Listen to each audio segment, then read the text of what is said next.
So I would just like to touch on what I mentioned in my Instagram stories in the last 24 hours and just elaborate on that a little more. So what I had mentioned was that from my perspective, I perceive Hamas to be a faction, or in the very least infiltrated by Israeli intelligence services and under control of the CIA, and likely other intelligence groups as well will be involved in this. And I say this because we have seen so many false flag events in the last 20, 30 years.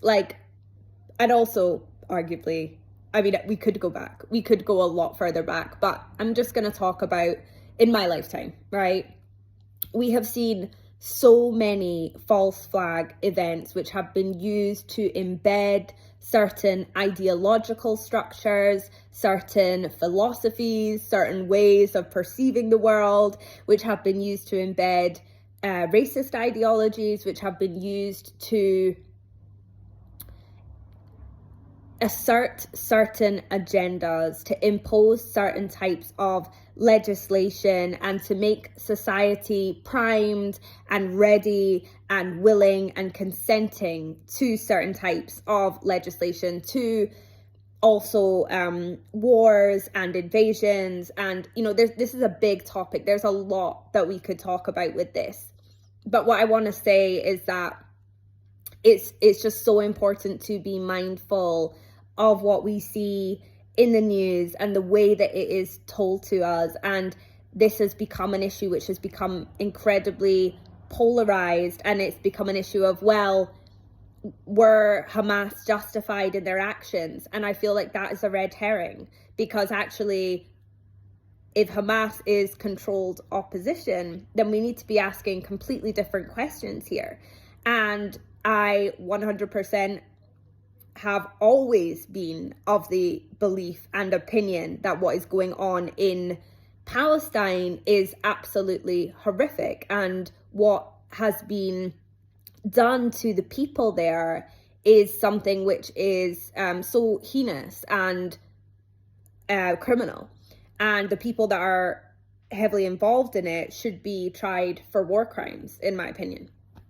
And I also think that what is happening in Israel is an extension of British colonialism. We've never seen an empire as big as the British one, and we have never seen such major ramifications in terms of the way that the British Empire has shaped the world that we live in today, in the way that it has morphed into the military-industrial complex, which is at its roots very USA born, and I think that when we're not thinking critically, we get caught up in the stories, we get caught up in these certain types of polarized narratives, when in fact we need to be looking at these things a lot deeper. We need to be looking at these intelligence service agencies. We need to be looking at the elite families who are heavily financing these intelligence services, whether that's private ones, whether that's state ones,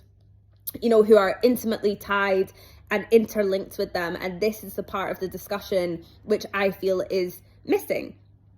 And I understand why, because we're not, that part of our brain tends not to have been cultivated within school, to question your own government and to question what you see on the news.